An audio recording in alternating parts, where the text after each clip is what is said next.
Бәріңізге сәлем достар, сіздермен бірге JP арнасы. Бүгінгі видеода Наруто мен Саске өздерінің балалық шағына түсетін болады. Яғни өткен шаққа қайтып оралатын болады. Ал енді көп сөйлемеймін, видеомызды бастайық, сіздерге сәтті қаралым тілеймін. Ал бастайық. Оцуцуки теңіз астынан табылған ежелгі жәдігерді ұрламақшы. Урашики Каноха күзетшілерін жеңгеннен кейін өзінің чакрасын бұғаттап жасырып қойды. Ал Наруто соның кесірінен оның чакрасын сезбеді. Көп адамдар Урашикиді ауыл сыртынан іздеуге кетті. Сондықтан ауыл ішінде аздаған шинобилер ғана қалды. Ол өзіне үлкен мәселе тудырмас үшін екі шинобиді қинап, Хокагенің үйі қайда орналасқанын біліп алады. Өзіне керек ақпарат алып болғаннан кейін Урашики уақыт құртпай бірден Нарутоның үйіне аттанады. Ол Хинатамен төбелесте оны жеңіп тастайды. Урашикиде уақыт өте аз, сондықтан ол Хинатаны қимылсыздандырып, ал Химавариді тұтқынға алады. Себебі кішкентай қыз қарсылық таныта алмайды. Және бір нәрсе дұрыс емес болса, ол Химавариді пайдаланады. Саске мен Баруто Урашикидің оларды алдап кеткенін болжап білді. Ауылды қарап шыққан олар есінен танып жатқан екі шинобиді көреді. Олар әрең дегенде сөйлеп, 7-ші Хокагенің отбасына қауіп төніп тұрғанын айтады. Саске Нарутомен байланысады. Содан кейін олардың бәрі, нақтысын айтқанда Саске, Баруто, Наруто үйге басып кіреді. Олар үйден есінен танып жатқан Хинатаны көреді және Химавариді ұрлап кеткенін де түсінеді. Баруто анасына қамқор болу үшін оның жанында қалады. Ал Наруто мен Саске археологиялық институтқа барады. Себебі Баруто Урашикидің сол жерге баратынын білді. Наруто, сенімдісің бе? Урашики үлкен аласапыран жасауы мүмкін. Егер ол сенің денеңнен 9 құйрықтың шығарып алса, біз оны тоқтата алмаймыз. Мен бәрін түсініп тұрмын, бірақ біз тәуекел ете алмаймыз. Себебі ол іздеп жүрген жәдігер қандай күшті жасырып жатқанын білмейміз. Урашики Канохаға қорықпай тәуекел етіп кірді. Сонда ол іздеп жүрген жәдігер осындай тәуекелге тұрарлық деп ойлаймын. Және де оның қолында менің туған қызым. Мен бәрін түсіндім. Бұл жәдігер Оцуцукиге қатысы бар деп ойлайсың ба? Біз нақтысын білмейміз. Бірақ егер солай болса, біз мәселеден қашып құтыла алмаймыз. Сондықтан тәуекел етейік, Саске. Наруто мен Саске Урашикидің жәдігер арқылы не істейтінін білмеді. Олар нақты шешім қабылдады. Мәселе болып жатқан жерге келіп, олар Урашикидің біртүрлі тасбақаға өз чакрасын құйып жатқанын көреді. Ал қасында Химавари ес-түссіз жатыр. Сендер сәл кешігіп қалдыңдар. Қыз сендерді күтіп қалды. Жексұрын, қатысы жоқ кішкентай қызды бұған қалай араластырдың? Тыныш, бұлай айтпа. Егер маған кедергі етпесең, ол ары қарай тәтті ұйқысын жалғастыра береді. Ал бірақ маған кедергі етсең, Хокагенің тек бір ғана баласы қалады. Сілімтік. Наруто мен Саске ештеңке түсінбеді, ал тасбақа болса біртүрлі жарық шашып тұрды. Өкінішке орай дәл қазір екеуіңді жеңе алатындай күшім жоқ. Бірақ бұл мәселені шешу жолы бар. Сен естемекшісің, Урашики. Менің жоспарым өзгерген жоқ, Учиха Саске. Жай ғана қай жерде тұрсыңдар, сол жерде тұрыңдар. Саске Химавариға анықтап қарады. Ол көзінің күші арқылы оны құтқарғысы келді. Бірақ Урашики Химавариға өзінің қармағының ілгегін іліп қойған. Және кез келген ауысу әтсі, оған қауіп төндіруі мүмкін. Бұл көзқарасы өте таныс. Ол мен өз орныңда ауыстырушы болма. Егер сен солай істесең, мен оның бүкіл чакрасын қармағым арқылы тартып аламын. Сол кезде ол өледі. Қарғыс атқыр, ол менің көзімнің күштерін біледі. Наруто мен Саскеде Урашикидің айтқанына бағынудан басқа амал болмады. Сол сәтте Химавари есін жиып, әкесіне қарады. Не болып жатыр, әке? О, балақай тұрды. Сені таңертеңге дейін ұйықтайтын шығар деп ойлап едім. Уайымдама қызым, әкешің сені қорғайтын болады. Урашики Химавариға қарап, Наруто мен Саскеден бір жола құтыла алатынын түсінді. Қорғаймын дейсің бе? Қане көрейік. Урашики телепортқа Химавариді жай лақтырып жібереді. Наруто мен Саске оның қимылдарына таңырқап қарап қалды. Урашикидің не істеп жатқанын мүлде түсінген жоқ. Сен не істедің? Урашики Нарутоны өткен шаққа апарып, оны Саскеден бөлмекші болды. 9 құйрықтың чакрасының орнына оған басқа құйрықтылардың чакрасының өзі жеткілікті. Сондықтан ол түлкіні құрбан етпекші болады. Бірақ Урашики бәрін есептеп үлгермеді. Наруто өзінің жылдамдығымен Урашикиді бір теуіп, олмен бірге жарықтың ішіне кіріп кетеді. Саске де порталға кіріп кетеді, себебі Саскенің көмегінсіз олар ол жерден шыға алмайды. Саске ішке кірген кезде мынандай көрініске тап болады. Наруто Химавариді босатып, көлеңкелі көшірмелермен оны қорғап қойған. Ал нағыз Наруто Урашикидің алдында олмен шайқасуға дайын тұр. Неткен жылдамды Хокаге, енді Кагуяның не үшін жеңілгенін енді түсініп жатырмын. Наруто, біз қайда екенімізді білмейміз. Сондықтан кез келген нәрсе болуы мүмкін. Дайын бол. Сені түсіндім, Саске. Шабуылын бастап, Наруто мен Саске Урашикиге соққы жасап бастайды. Сайтан алғыр, мен бұлай ұзаққа шыдамаймын. Бір нәрсе ойлап табуым керек. Урашики шайқаста басымдылық алу үшін ол Химавариді пайдаланбақшы болады. Бірақ Саске өзінің әдісі Таджикаруды қолданып, олмен орын ауысады. Саскенің солай істейтінін түсініп білген Наруто өзінің соққысын Саскеге қарай дәлдеген еді. Бұл соққының мықты және өте жылдам болғандығынан Урашики одан қорғанып үлгермейді. Урашики алысқа қарай ұшып кетіп, ол біртүрлі тасбақаға барып соғылады. Жоқ, бұл тым артық. Мен біреуін жеңе алатын шығармын, бірақ екеуіне күшім жетпейді. Урашики тасбақаны құртып алғанын байқайды және тасбақа басқа әлемге жол ашады. Жоспарымды іске асыратын кез келді. Урашики Гарадан тартып алған құмдарын құмырасы арқылы қолданып, бәрін алаңнан шашып жібереді. Сосын бәрі астыға қарай құлайды. Саске кез келген нәрсеге дайын болу үшін ол өзінің Сусаносын қолданды және де кетер алдында біртүрлі тасбақаны өзімен алып алды. Бірнеше уақыттан кейін олар орманға құлады. Бұл орман От ауылындағы орманға қатты ұқсас. Бірақ Наруто Урашикидің чакрасын сезбеді. Әкешім, біз қайдамыз? Мен қорқып тұрмын. Уайымдама Хима, бәрі жақсы болады. Біз міндетті түрде үйге қайтып ораламыз. Наруто өз қызын жұбатып жатқан кезде Саске жан-жақты зерттей бастады және орманнан шыққаннан кейін ол біртүрлі нәрсені байқады. Бұл зат оны қатты таңғалдырды. Тіпті таңғалғаннан ол өзінің досына жүгірді. Ей Наруто, сен мынаны қара. Не болды Саске? Біздің қайда екенімізді білдің бе? Наруто алдыға қарай жылжып, Каноханы еске түсіретін үйлерді көреді. Бұл жер маған өте таныс. Наруто таңғалып қалды, қатты таңғалды. Және де ол өте таныс чакраны сезді. Наруто, тағалыс қарап көрші. Менің ойымша біз өткен шаққа түсіп кеттік. Біз өткен шақтамыз. Бір нәрсе дұрыс емес пе Наруто? Өз-өзіңе ұқсамайсың ғой. Мен бір чакраны сезіп тұрмын. Өте таныс чакра. Жоқ, менің қателесуім мүмкін емес. Саске қатты таңғалып қалды және ол Нарутоға сенеді. Себебі Саске Нарутоның тек қана чакраны емес, жаман эмоцияны сезе алатынын біледі. Сондықтан оның қателесуі мүмкін емес. Бірақ сонда да Саске Урашикидің неге бұлай істегенін әңгіме қыла бастады. Менің ойымша Урашики жас Нарутодан 9 құйрықтың алмақшы. Себебі ол бізге күші жетпейтінін жақсы біледі. Бұл тасбақаны жаныңда ұста Саске, себебі бұл үйге қайтуға жалғыз кілт болуы мүмкін. Саске жан-жағына қарап, шинобилерді де халықты да байқамады. Неге ешкім жоқ? Көшелерде неге адам жоқ? Мен адамдардың қайда екенін сезіп тұрмын. Олар соңғы Чонин емтиханы болған алаңда сияқты. Сол жерде екеніне күмәнім жоқ. Тоқта Наруто, егер ол жерде Чонин емтиханы болып жатса, ол жерде бала сен болуың да мүмкін. Дәл солай, бірақ мен өзімнің чакрамды сезіп тұрған жоқпын. Менің ойымша қазір Найджи мен менің шайқасым болып жатыр. Найджи өзінің соққылары арқылы менің чакрамды басып тастады, сондықтан сезбей тұрмын. Егер солай болса, бізге тезірек баруымыз керек. Әйтпесе Урашики Кураманы жас Нарутодан алады. Наруто Химавариді қолына алып, Саске үшеуі соңғы Чонин емтиханы болған алаңға қарай бара жатыр. Саске Нарутоға артық заттар жасамауын ескертеді. Бір нәрсе өзгеріп кетсе, бұл болашаққа әсер етуі де мүмкін еді. Наруто да олмен келседі, бірақ бұл оңайға соқпайды, себебі Урашики мен ешкімге білдіртпей шайқасу мүмкін емес. Әсіресе Урашикидің қашан шабуыл жасайтынын білмейтін кезде. Алаңға жеткен олар жас Найджи мен жас Нарутоның қалай шайқасып жатқанын көреді. Менің есімде, бұл шайқасты көре алмай қалып едім. Дәл солай, сенің жаттығудан қолың босамап еді. Тыңда мені, дәл қазір бізге Урашики шабуыл жасаса, бұл бізге қолайсыз болады. Минуттар өткен сайын Құм ауылы мен Дыбыс ауылы көтеріліс бастайды. Ауылда төңкеріс басталады. Бізді ешкім танымайтын болғандықтан, олар бізді басқа ауылдан келген жау деп ойлап қалады. Урашики міне шабуыл жасайды. Бірақ сен Орочимаруға оған ақмақтық жасамау керек екенін дұрыстап түсіндір. Саске Нарутоның не айтпақшы болған түсінді. Жоспар мынандай болды. Саске өзінің генжитсу арқылы Орочимаруды қорқытып, оған көтеріліс бастама деп түсіндіргісі келді. Бірақ егер біз көтерілісті тоқтатсақ, тарих өзгеріп кетеді. Жоқ, біз бұл күнді толық жойып тастаймыз. Бұл күн тіпті тарихта болмаған болады. Не? Сен не айтып тұрсың? Наруто мен Саске Урашикидің келген сезеді. Ол алаңның үстінде болды. Басқа адамдар да аспанда ұшып тұрған бір түрлі адамды байқады. Сен ақыры таптым, түлкі. Бұл кім? Ол маған келді ме? Бұл бөтен адам Нарутоның ішіндегі 9 құйрықтыға келді ме? Оған кедергі етуім керек.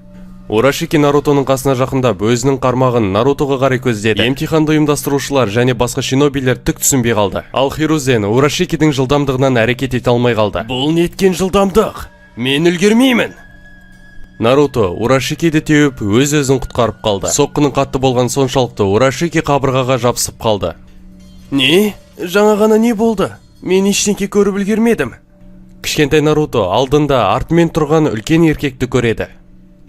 Ей, шал, сен кімсің өзі?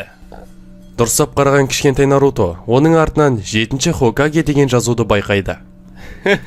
Шал дейсің бе? Менің жасым небәрі 32-де.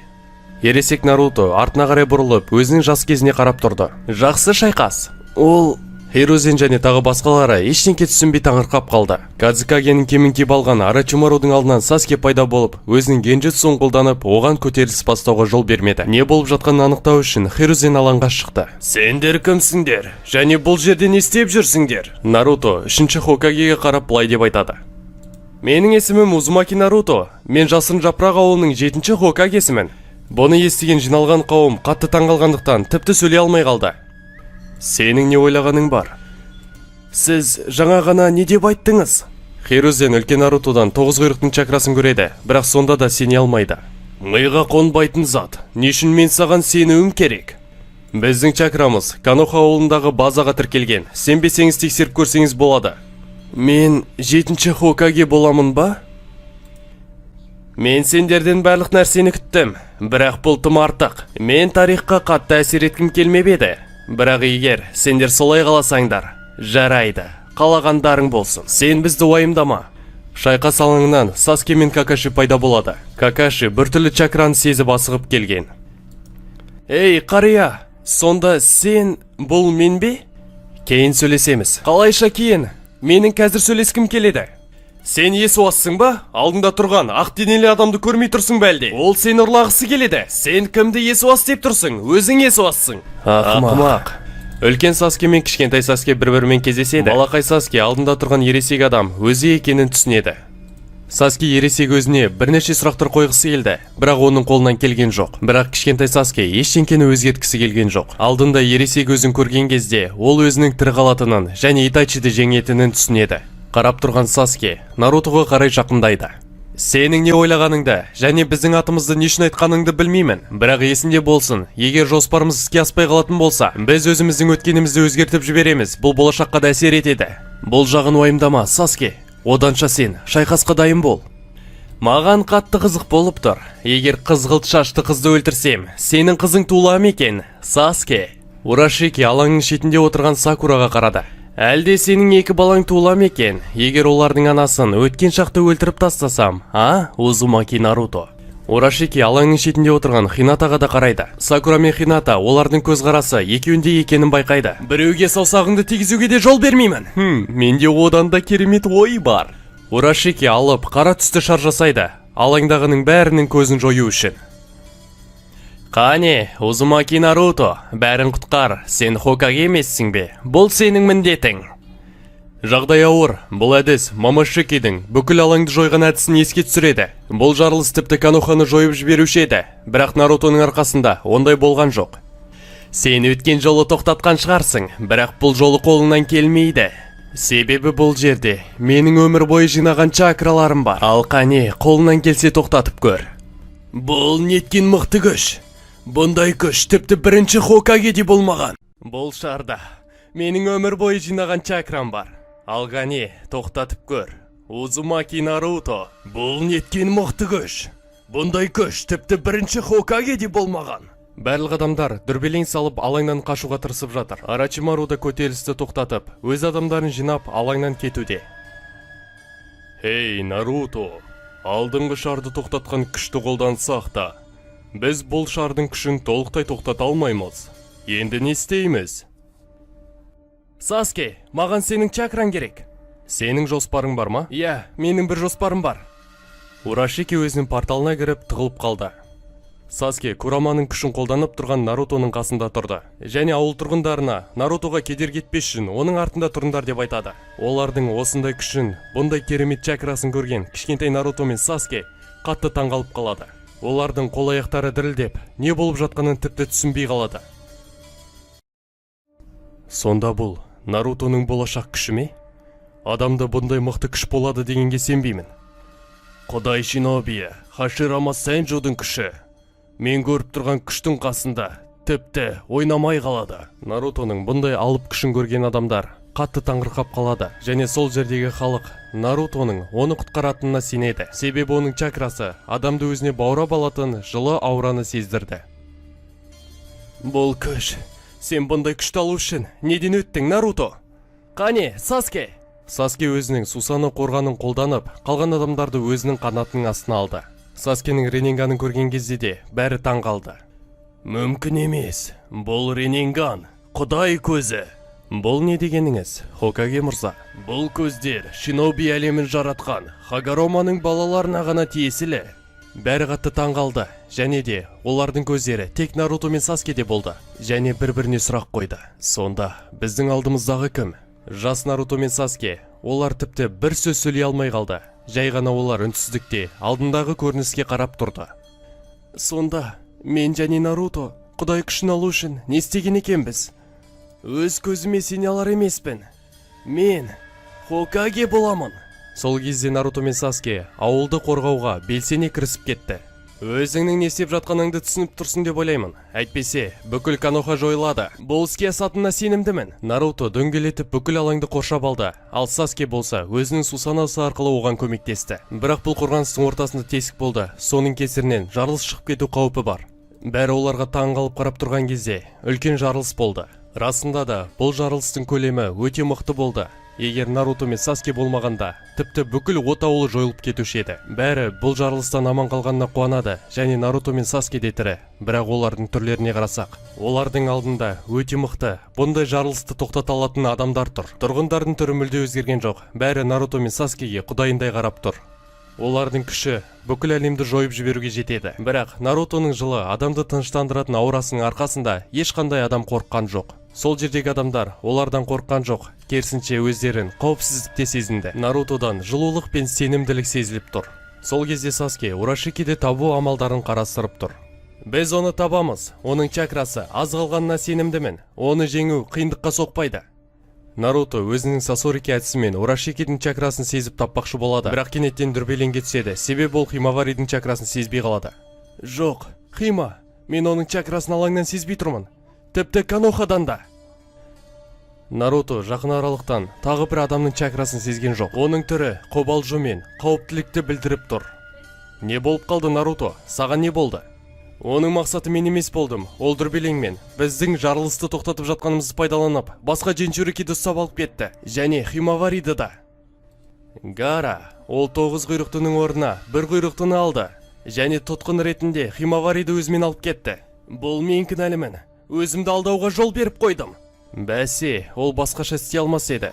Бізді жеңе алмайтынын түсінді. Жарайды, бізде әлі уақыт бар. Асықсақ Гара мен Химавариді құтқарамыз. Иә, оған бір жерге аялдау керек. Гара мен Шукакудың күшін алу үшін. Ал бұл уақытқа жететін нәрсе. Жарайды, мен оларды іздеуге тырысамын. Сол сәтте Урашики алыста Гараны ұстап алып, оның ішінен Джинчурикидің чакрасын соруда. Химавари өзінің не істеу керек екенін білмеді. Гара ауырсынудан қатты айғайлап қиналып жатыр. Ал Химавари оған қалай көмектесу керек екенін білмеді. Урашики қызға мән бермеді, себебі ол ештеңе істей алмайтынына сенімді болды. Ол Джинчурикидің чакрасын сорып, өзінің күшін қалыпқа келтіре бастады. Оны жібер, өлтіресің ғой оны. Урашики қыздың сөзіне мән бермей, чакраны соруды жалғастыра берді. Сол сәтте Наруто Урашикидің қайда екенін сезіп біліп алды. Тезірек жүрейік. Егер тезірек бармасақ, біздің кешігіп қалуымыз мүмкін. Саске тез арада өзінің Сусаносын қолданды. Наруто мен Саске екеуі Сусаномен ұшты. Жолда Наруто шатырдан өзінің ұстазын байқап қалады. Джирайя мақтанышпен өзінің тәлімгерін көз қараспен шығарып салды. Сол сәтте Урашики чакраны соруды ары қарай жалғастыра берді. Ол чакраны жеткілікті сорды, және Наруто мен Саске де келіп қалған еді. Керемет, тағы кішкене. Содан кейін менде ана екеуін жеңетін күш болады. Химавари оның чакра соруын сәлде болсын тоқтатқысы келеді. Ол шетте қарап тұрғанға қатты қиналды. Ол айғайлаудың орнына басқаша шешіп көргісі келді. Сен менің әкемді және Саске Қатайды жеңе алмайсың. Аузыңды жап, Өпетай. Жай ғана тыныш отыр. Сол кезде зардап шекпейсің. Менің әкем сенен де мықты жауларды жеңген. Мен саған аузыңды жап дедім. Сенің қолынан келетіні менің әкем мен Саске Қатайдан қашу ғана. Әрдайым тығылып жүресің. Сен қорқақсың және аяныштысың. Мен саған қарғыс атқан аузыңды жап дедім. Урашики Химаваридің бетіне шапалақ береді. Бірақ Шукакудың күшін сорып жатқандықтан, ол өзінің күшінің мөлшерін есептей алмай қалады. Міне, менің ашуыма тисең осындай болады. Кәне енді тұрда, маған қарай жақында. Бірақ балақай оның сөзіне мән бермеді. Ол тіпті қимылдаған да жоқ. Урашики оның қасына жақындады. Сен менің ашуыма тиіп бастадың. Мен саған тұр дедім. Урашики оны мойнынан ұстап алып, оның есінен танып қалғанын байқайды, және оның бетіне ауыр жарақат қалдырыпты. Мен өзімнің күшімді басқара алмай қалған сияқтымын. Солайша, сенің жағыңды сындырып жіберген сияқтымын. Балақайлар, сендер сондай әлсізсіңдер. Урашикидің артынан бірден Наруто пайда болады. Оның аурасы өте қорқынышты және ашулы. Урашики артында кім тұрғанын түсінді, және ол бәрін әдемі көріп тұр. Ол бірден Химавариді лақтырып жіберіп, арақашықтықты сақтау үшін артқа қарай секіріп кетеді. Бұл өте жақын болды. Менің абай болуым керек. Саске де Нарутоның ізіне ілесіп жетіп, Химавариді қолына алады. Саске Нарутоның бетінен зұлымдықты көреді. Саске бұрын Нарутодан бұндайды көрмеген. Нарутоның Урашикиге деген қорқынышты көзқарасы тіпті Саскенің өзін қорқытып жіберді. Сен оның тірі қалғанына қуансаңшы, түлкі. Егер ол көп сөйлемегенде, бұндай болмас еді. Наруто ешқандай қимылсыз, өзінің көзқарасымен Урашикиді тұштырып жіберді. Наруто, қазір сенің не сезініп тұрғаныңды білемін, бірақ өз-өзіңді жоғалтып алма. Нарутоның чакрасы ашу мен зұлымдықты сездіреді. Кураманың да жағдайы сондай болды. Ол Урашикидің қанын ішкісі келді. Наруто мен Курама екеуі ашулықпен оның өлімін қалады.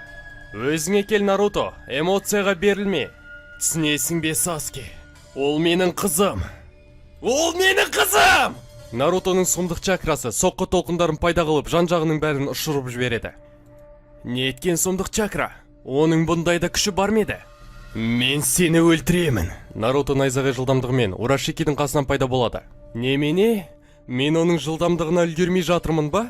Наруто қолдарын ашып Урашикидің артында тұрды. Оның жылулық пен тыныштық сыйлайтын аурасы кенеттен қорқынышты аураға айналып кетті, құбыжықтың аурасына. Ол аурадан қасындағы адамдар үрейленеді. Урашики Нарутодан тірі қалмайтынын түсінді. Ол қашып кетпекші болады, бірақ оның денесі оны тыңдамайды. Нарутоның келгеннен ақ оның денесі дірілдеп қорқып қалды. Өл! Наруто өзінің барлық күшін сол жақтағы жұдырығына жинады. Қашсаңшы тезірек! Наруто Урашикиді бар күшімен ұрды. Тіпті жер ойылып кетті. Урашики бұл соққыдан кейін жерден ғайып болып кетті. Одан қалған зат жан-жақта шашылып жатқан чакра ұрықтары еді. Наруто оны жеңгеннен кейін өз есін жиып Химавариді емдеуге кіріседі. Саске Гараны босатып, олар Нарутоның қасына жақындады. Сен барлық чакраңды құрттың. Сол қолыңа барлық күшіңді салғаннан кейін ол сынып кеткеніне сенімдімін. Бәрі жақсы. Маған ештеңке керек емес, бастысы Химаға көмектесу керек. Наруто өзінің қызын құтқара алмағанына қатты көңіл күйі түсіп кетті. Ол өзінің сөзінде тұра алмай қалды. Мен қазір мәңгілік Цукиомиді қолдана алмаймын. Чакрамды қалыпқа келтіру үшін маған уақыт керек. Мәңгілік Цукиоми? Сонда сен бұл күнді барлық адамның жадынан өшірмекшісің бе? Иә, бірақ менің ашуымның кесірінен бұл жерде кішкене аялдай тұруымыз керек. Кешір мені, Саске. Мен өзімнің эмоциямды басқара алмай жоспарды қиратып жіберейін дедім. Кешір. Кешірім сұраудың қажеті жоқ. Сенің орнына мен болсам, мен де солай істер едім. Саске ұнжырғасы түсіп кеткен Нарутоны көріп былай деп айтты. Мен Гараны Канохаға апарамын. Ал сен қызыңмен бола тұр. Біраздан кейін келемін. Наруто жай қабағын түйіп, Химавариді емдеуді жалғастырды. Саске кетті, ал Наруто болса қызын емдеп болды, және қызы қатты ұйықтап жатыр. Саске қайтып келді. Наруто Саскенің қасынан Жираяны байқайды. Сен расында да әлемге бейбітшілік алып келетін бала болыпсың ғой. Наруто түсінбей қалып, өзінің ұстазына қарап тұрды. Оны мен шақырдым, және сенің жеткен жетістіктерің жайлы сәл айтып бердім. 7-ші Хокаге Узумаки Наруто, мен сенімдімін. Минато сенмен мақтанар еді. Жирая сенсей, неге сіз?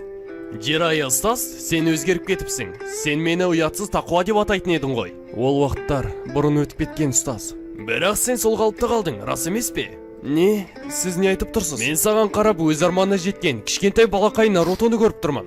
Сен мүлде өзгермегенсің. Мен де солай ойлайтынмын, бірақ бүгін олай емес екеніне көзім жетті. Наруто, сен расында да өсіп кетіпсің. Жирая ойланып, оның бетіне үнсіз қарап қалды, және де қатал сөздермен былай деп айтты. Бірақ қандай ақымақсың, сол қалыпта қалыпсың. Жирая ашуланып, бағанадан бері ұстап отқан кітабымен Нарутоның басынан бір ұрды. Сенің бәрін қорғаймын деген мақсатың бұл мақтауға тұрарлық болды, бірақ бір жағынан бұл мені алаңдататын. Сен идеальный емессің, Наруто. Бірінші кезекте сен де адамсың. Сен де басқа адамдар сияқты қателесесің, ашуланасың. Бұл қалыпты жағдай. Сен Хокаге болғандықтан кез келген жағдай болады. Біреуді өлтіресің, немесе өзің өлесің. Бірақ бастысы өкініп, өзіңді кінәлап, өзіңді өлтіріп алма. Бірақ мен білетін Наруто ештеңкеге қарамастан өзінің жолын іздеп мақсатына жетеді. Сен оданша өз қателігіңді зерттеп, оны екінші қайталамауға тырыс. Сіз әрдайым дұрыс айтасыз, Jiraiya ұстаз. Сізді кездестіргеніме қатты қуанып тұрмын. Ой, жарайды, мұңаюды доғарып. Оданша маған мынаны айтшы. Болашақта мен ең үздік жазушы атағын неше рет аламын? Сіздің жалғыз жанкүйеріңіз бұл Какаши ұстаз. Jiraiya Нарутоға қатты көмектесті және Наруто тағы бір адаммен кездескен жөн деп ойлады. Кеттік, Саске. Қайда барайын деп едің? Барған соң көресің. Саске өзінің қай жерге бар жатқанын білмейді, бірақ ол қарсыласпай Нарутомен бірге барады. Ештеңеге күдіктенбей келе жатқан Учиха Итачи мен Кисаменің алдынан Наруто мен Саске шығады. Кисаме олардың түріне қарап, олар шайқасуға келді деп ойлап, Наруто Курама модты қолданып, чакрасын шығарады да соққы толқынын жасайды. Кисаме мен Саске бұл күшті көріп қатты таңғалып қалады. Олар кімдер? Неткен керемет күш. Менің жан дүнием, менің денеме тезірек қаш деп айтып жатыр. Самиха да қатты жыбырлап кетті. Себебі ол бұндай чакраны сорып алғысы келеді. Итачи бірден өз шаринганын қосты. Хашикаге Кисаме, сен бізге керек емессің. Бұны естіген Итачи қорғанысқа дайын болып өзі жайлы ойлады. Олар маған келді ме? Неге? Немесе оларды біреу жалдады ма?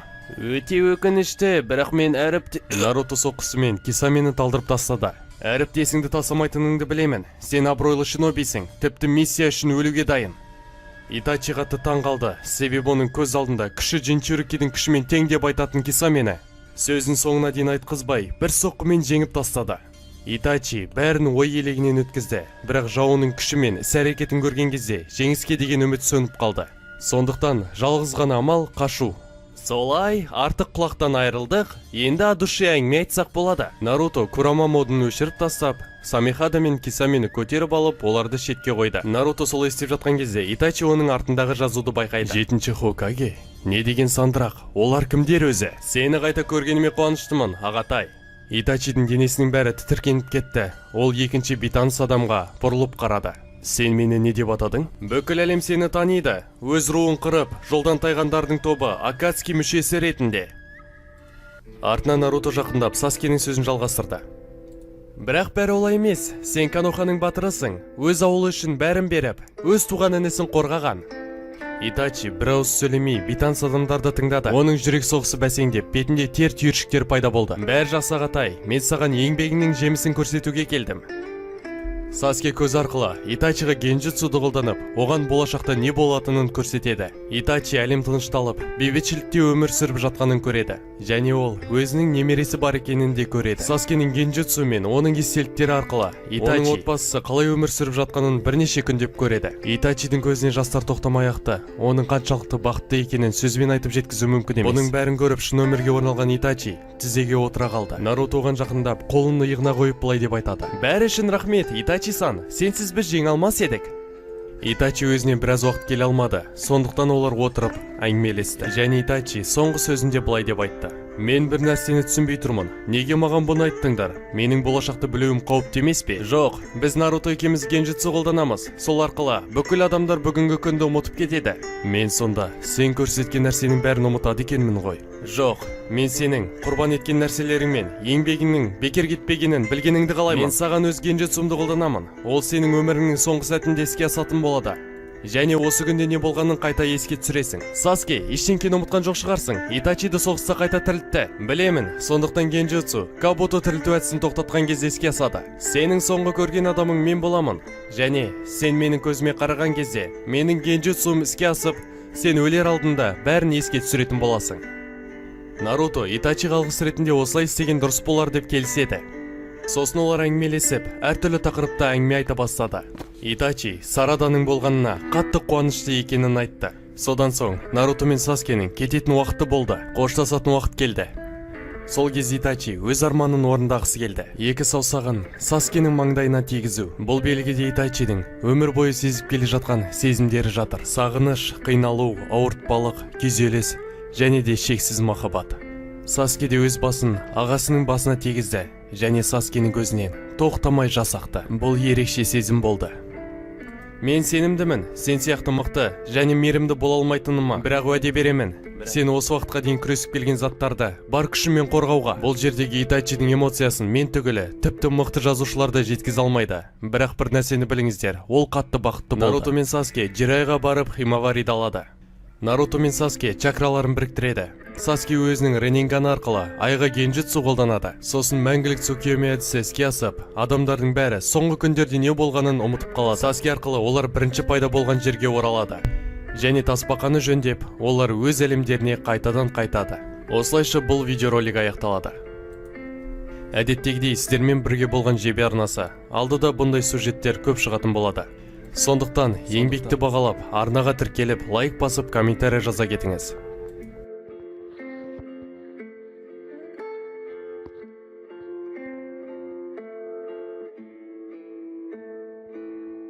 Бұл оқиға Минато Намикадзе мен Обитоның шайқасынан басталады. 4-ші Хокаге жауының әлсіз тұсын тауып, оның үстінен Расанганмен ұрады. Және өзінің әдісі арқылы жаудың үстіне мөрін қалдырады. Мөр арқылы оған телепортация жасап 9 құйрықтыны босатады. Обито Минатоның күшін мақтап көзден ғайып болады. Басқаларға көмектесуім керек. Минато Намикадзе өзінің басқа жерде пайда болу әдісін қолданады. Бірақ ол өзінің қалаған жеріне түскен жоқ. Және түн күнге ауысып кеткен. Немене? Мен қайдамын? Күн қайдан пайда болған? Минато неге орманда және күн шығып кеткен жерде пайда болғанын әлі түсінер емес. Каноханың таңғышы Арачимару уақыт созу үшін біреуге біздің мекен жайымызды айтып қойған сияқты. Минато артына қарап, қызыл бұлт бейнеленген қара киімдегі адамдарды көреді. Қандай сұрпия жігіт, мен оның осылай істейтінін білгенмін. Сен оны қайдан білдің? Қалай айтсам екен, сен оның тілін көрдің бе? Жыландыкіндей. Егер адамның тіліне қарап шешім шығаратын болсақ, сенің көзіңді бірінші құрту керек. Сенің көтіңді айырайын ба, сілімтік? Біз командада бірнеше күнбіз, ал сен менің ашуыма тиіп біттің. Арачимарумен кейін айналсамыз. Алдымен бізге келген қонақпен айналысу керек. Арачимару? Олар оны қайдан біледі? Минатоны көп сұрақтар мазалады. Олар Арачимаруды қайдан біледі? Мен бұл жерден қайдан пайда болдым? Және қалай ораламын? Ол бұл сұрақтардың жауабын алмады, және мәселе арғарай өсе берді. Акацки адамдары оны байсалды түрде күтіп алды. Олардың таңғышына қарап, Минато олардың қылмыскерлер екенін түсінді. Неге әр елдің қылмыскерлері бірігіп алған? Бұл жерде не болып жатыр? Итачи, сен бұл шинобиді танисың ба?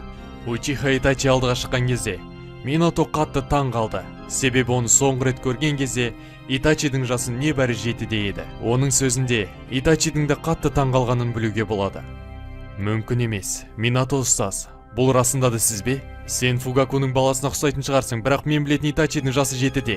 Минато, 8 жыл бұрын өз жанын қиған шиноби ме? Пейн Минатоға қарап, тағы сөз сөйледі. Минато, сен жайлы көп әңгіме естідім. Бұл расында да сен екенсің ғой. Мені танығаныңа қуаныштымын, бірақ мен әр елдің қылмыскерлерінің біріккенін білген жоқпын. Сендер кімсіңдер? Біз Акацки. Бізді жақында бүкіл әлем білетін болады. Менің ойымша сендер өлген адамды бұл мазаламау керек деп ойлаймын. Өлген? Өте дұрыс. 4-ші Хокаге мырза. Обито қараңғы жерде пайда болды, және Минато оны бірден танып қойды. Алыстан қарап мен өз көзіме сенбедім. Бұл расында да сіз екенсіз ғой. Мадара, сенің бұған қатысың бар екен, неге мен бірден түсінбедім? Бұл жерде не болып жатқанын мен де түсініп тұрған жоқпын. Бірақ Арачимарудың бір эксперименті жүзеге асқан сияқты. Минато алдында тұрған, өзім Мадарамын деп атаған адам екенін біліп тұр. Яғни, бірнеше минут бұрын шайқасқан адам. Бірақ оның дене бітімі өзгеріп кеткен, Итачидің өсіп кеткенін ойға салып, ол болашаққа түскенін түсінеді. Сен бұны қалай істегеніңді білмеймін, бірақ мені Канохаға қайтадан жібересің. Бұл сенің қолыңнан келсе де келмесе де. Қайтадан Канохаға? Түсіндім. Сенің соңғы естелігің менің Канохаға шабуыл жасаған кезім ғой, дұрыс па?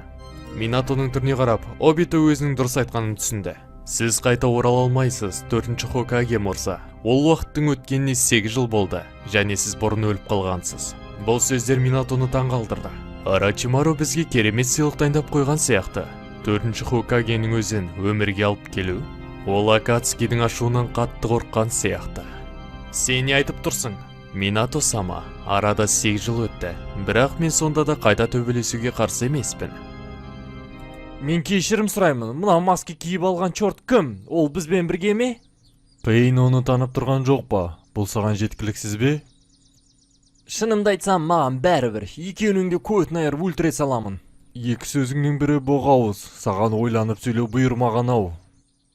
Сілінтік, бұл сөздерің үшін әлі де жауап бересің. Жеткілікті. Алдымен шақырылмаған қонақпен айналысамыз. Содан кейін өз жұмысымызды істейміз. Минато мен Акацки өз шайқастарын бастады. Ей, 4-ші! Атың кім еді өзі? Жалғыз келіп алып өзіңді батыр сезініп тұрсың ба? Егер бұл шынымен Минато Намикадзе болатын болса, ол нағыз батырдың батыры. Дәл солай. Мен сен жайлы естігенмін. 3-ші әлем соғысы кезінде Тас ауылының шинобилеріне Минато Намикадзені көрсеңдер, соғыс салағынан қашындар деген бұйрық берілген. Егер біз расында оны жеңгіміз келсе, бірігіп шабуыл жасауымыз керек. Әйтпесе Минатоның 1000 шинобиді бір шайқаста жеңген күйін кешеміз. Егер әңгімеге сенсек, өзіміздің күшімізді тексеру үшін ол жақсы қарсылас. Менің шыдамым бітті. Кеттім мен шабуылға. Минатоға алдымен Хидан шабуыл жасайды, бірақ Минато оның соққысынан қашып қалып, оның мойнын кесіп алады. Тым жай басарсың. Мен ештеңе көріп үлгермедім ғой. Минато соққысынан кейін артқа қарай шегініп, өзінің күнайларын жан-жаққа шашып тастады. Бұл аңызға айналған техниканы көрмеймін деп ойлап едім. Ұшатын найзағай құдай әдісі. Олардың саны көп. Егер мен барынша чакрамды үнемдесем де, сонда да жетпейді. Минато чакрамен энергия беретін капсуланы өзінің дорбасынан алады.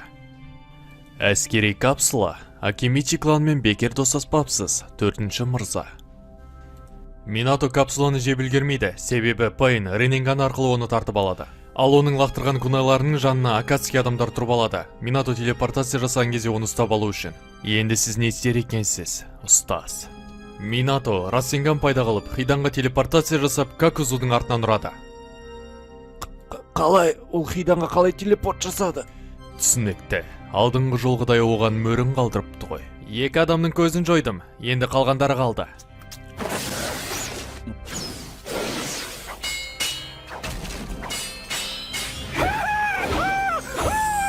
Хидан үзілейін деп тұрған басымен Минатоның артынан шабуыл жасайды. Минато таңғалып қалады. Бұндай жағдайда шабуыл жасамақ тұрмақ, адам саусағын қимылдата алмайды да. Минато шабуылдан оңай қорғану үшін Санин режимін қосып алады. Мынау не бәле тағы? Оның көздері өзгеріп кетті. Бұл қандай техника өзі? Минато бір қолмен оның шалғысын ұстап алды, ал екінші қолмен оның бетінен ұрды. Хиданның басы денесінен бөлініп алысқа ұшып кетті. Енді сенің шынымен шаруаң бітті. Өкінішке орай олай емес. Бұл мал оңайлықпен өле қоймайды. Какузу Минатоның соққысынан кейін қайтадан аяққа тұрды. Минато бұған да таң қалды. Мынау да сондай ма? Олар адам ба өзі? Мынандай жарақаттан кейін олар қалай тірі қалды? Какузу артындағы мөрді көреді, және сол мөрдің көзін құрту үшін қара көлеңкелерін шығарып, өзінің терісін кесіп тастайды. Хиданға көмектесесің бе? Одан пайда жоқ, солай жата тұрсын. Екеуінің ұрысқандарың жетер, іске кірісіңдер. Минато демін шығарып айтты. Қолдарынан келген осы ма? Бізді бағаламауыңды доғар. Дайдара өзінің жарылғыштарын шашып, оны жарды. Әрине Минато одан қашып үлгерді, бірақ оның күнайларын жан-жаққа ұшырып жіберді. Жарылғыштың арқасында мен көп жерге өзімнің мөрімді қалдыра аламын. Доғар, Дейдара, алыстан жасалатын шабуылдар оған қарсы іске аспайды. Бұл керісінше бізге кедергі етеді. Жарылғыштың түтіні кетпей тұрып, Минато Дейдараның қасынан пайда болады. Сайтан алғыр, ол телепортация болмаса да өте жылдам. Минато жұдырығымен Дейдараның бетінен ұрмақшы болды. Қалжыңдап тұрсың ба? Жұдырық пен соққы маған ештен кете алмайды. Дейдара оның соққысынан қорғанып, өзіне жарылғыш арқылы шабуыл жасамақшы болды. Бірақ ол Минатоның соққысынан тіпті екі қолмен қорғана алмады. Сайтан алғыр, бұл не болғаны? Ол неге тым мықты? Минато Дейдараның қолын сындырып, оның қорғанысын бұзды. Дейдара артқа қарай ұшып, ағашқа соғылып есінен танып қалды. Минато тіпті 1 секунд жоғалтпады. Ол Дейдараны соңына дейін өлтірмекші болды. Бірақ жерден Обито шығып, оны тоқтатып қалды. Обитоның телепортациясына түсіп қалмас үшін Минато басқа жерге ауысты. Обито Дейдараны толық қарап шықты. Оның қолы сынса да есін жиды. Бірақ ол бізге қазір көмектесе алмайды. Какузу Хиданның басын ұстап алды, оны денесіне қайта тігу үшін. Ей, сілімті, қазір мен денемді қайтарып алайын. Содан кейін сенің быт-шытыңды шығарып, басыңды көтіңе тығамын. Минато Хиданның денесіне телепортация жасап, оның денесін алып мүлде басқа жаққа апарып тастады. Сен алдымен өзіңнің денеңді тауып ал. Сілімтік, денемді қайтар. Арачимару жайлы приколдарыңды айтсай. Сен вообще аузыңды жап, нешін оны қолдап жатырсың? Пейн өзіне Минатоны тартып алды. Бірақ ол телепортация жасап, Пейннің артынан пайда болып, оған кунай лақтырады. Пейн қашып үлгереді. Шайқас әлі басталмады, бірақ екеуінің көзін жойып үлгердің. Сен жайлы естіген әңгімелерім рас болды. Сенің көзіндегі сызықтар, сенің көзің жайлы ұстазымнан естіген болатынмын. Сасори 3-ші Казикагенің денесімен Минатоға шабуыл жасады. Бұл әдіс. О, сен 3-ші Казикагені танисың ба? Естігенмін, ол өзінің ауылындағы ең мықты Каге. Минато қарағұмнан қашады да Расенган мен Санин режимін қосып кукланы ұрады. Соққыдан кейін кукла іске аспай қалды. Бірақ Минато да өзінің Санин чакрасын жоғалтып алды. Сайтан алғыр, мен әлі Санин режимін толықтай меңгермегенмін. Көзіндегі сызықтың кеткенін бәрі байқады. Сенің күшіңнің уақыты біткен сияқты. Сасори өзінің киімін шешіп, барлық қуыршағын шақырады. Ол қуыршақтарын кунайлардың қасына қойып тастады, Минато телепортация жасамаш үшін. Минато алдыңғы шайқаста қуыршақта у бар екенін байқады. Яғни соққы ауыр болса да, жеңіл болса да, жарақат пайда болса, сен уланып өлесің. Сайтан алғыр, жағдай қиындай түсті. Режим Очельниканы қолдана алмаймын, және бәрімен бірдей шайқасу өте қиын болады. Сен менің керемет қуыршағым боласың. Достар, бұл соң емес, бұл видеоның әлі жалғасы бар. Егер керемет актив болатын болса, келесі бөлімін шығаратын боламын. Минато Акацки адамдарына қарсы. Бәріңізге сәлем достар, сіздермен бірге JB арнасы. Бүгін біз Минато Акацки адамдарына қарсы видеоролигімізді жалғастыратын боламыз. Видео басталмастан бұрын арнаға тіркеліп, лайк баса кетіңіз. Сасори Минатоға көптеген қуыршақтарын жібереді. Минатода тек екі ғана таңдау бар. Ол ешқандай жарақат алмай қуыршақтармен шайқасу керек, немесе қуыршақтар қорғап тұрған кунайға телепортация жасау керек. Ол қай жолды таңдаса да оған шайқасуға тура келеді. Ал бұл Акацки адамдарының шайқасқа араласуына мүмкіндік береді. Бұл Минатоға оңайға соқпайды. Ал енді сен не істер екенсің? 4-ші Хокаге.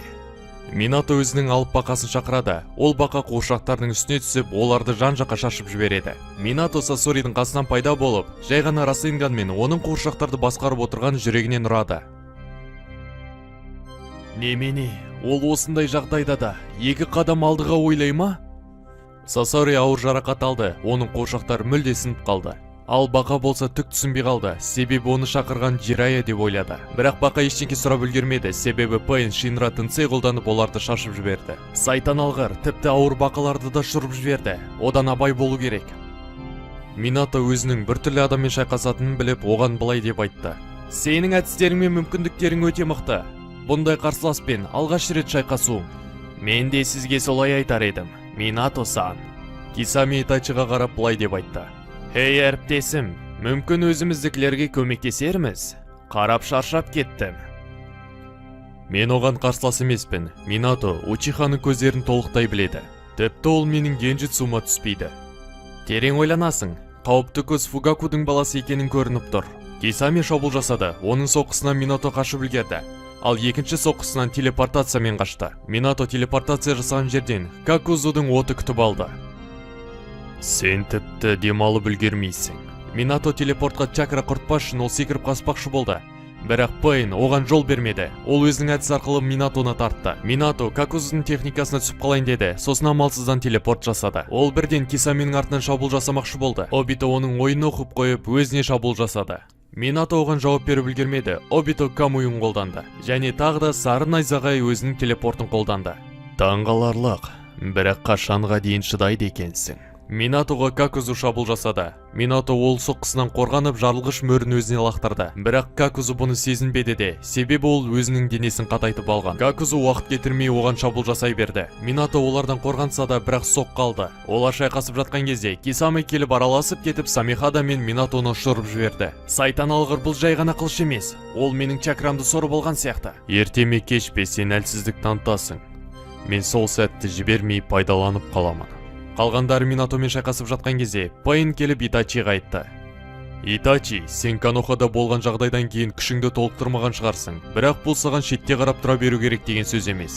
Қасынан Обито пайда болып былай деп айтады. Оны жайына қалдыр Пейн. Ол 2 күн бұрын өзінің руын қырып тастаған, және кеше ғана Акацкидің құрамына кірді. Ал бүгін 4-ші Хокагемен шайқасу, ол бұндай жағдайда емес, және Конан мен Зетсу да шетте қарап тұр. Конан маған көмектесіп жатыр, ал Зетсу шайқасуға арналмаған. Көзді ашып жұмғанша, Обито, Пейн, Итачидің ортасынан Минато пайда болады. Үшеуі де таңырқап түсінбей қалады. Мүмкін емес, мен жанымның бәрін тексерген болатынмын. Менің қасымда ешқандай мөр болған жоқ, ол қалай телепорт жасады? Минато Пейннің денесін ұстап, Пейнмен бірге жоғалып кетеді. Ал Акацки адамдары болса не болғанын түсінбей таңырқап қалады. Сайтан алғыр сілімтік. Обито үстіндегі киімін шешіп, былай деп айтады. Итачи, бір нәрсе көріп тұрсың ба? Итачи оның арқасына қарап артынан мөрді көреді. Сенің артыңда мөр бар, бірақ ол қашан? Біз Пейн мен Минатоға оралайық. Олар басқалардан өте алыс жерде. Мені бірге бір шайқасып жеңу үшін басқа жаққа алып кеттің бе? Сен үлкен қауіпті төндіресің. Сен мен бөлек айналысқаным дұрыс. Болды. Біз саған бара жатырмыз. Уақытты соза тұр. Керек емес. Ол мен жалғыз өзім айналыса аламын. Минато мен Пейн екеуі жұдырықтаса кетті. Әрине, Минато Пейнға қарағанда жылдамырақ болды. Бірақ Минато рар сәтте Пейн өзінің көзінің күшін қолданып, оны ұшырып жібереді. Минатоның күнайлары да қатты қысымнан ұшып кетеді. Минато Пейн кейбір соққылардан қолмен қорғанып жатқанын байқайды. Қызық. Минато келесі шабуында Расенган мен Пейнді ұрмақшы болады. Бірақ Пейн көзінің күшін қолданып тағы ұшырып жібереді. Бұл әдіспен ол тіпті Гамабундоны ұшырып жіберді. Толқын Минатоның қасына жеткен кезде Минато телепорт жасап Пейннің артынан пайда болды. Бұл қалай болғаны? Менің қасымда оның күнайы жоқ. Пейн жерге қарап жерде орналасқан мөрді көреді. Мен оның күнайын жоятынымды біліп, ол өзінің мөрін жерде қалдырған. Сенің шаруаң бітті. Минато Пейнді Расенганмен ұрып, оны жеңді. Оның денесі быт-шыт болды. Керемет, оның көзін жойдым. Сен расында солай ойлайсың ба?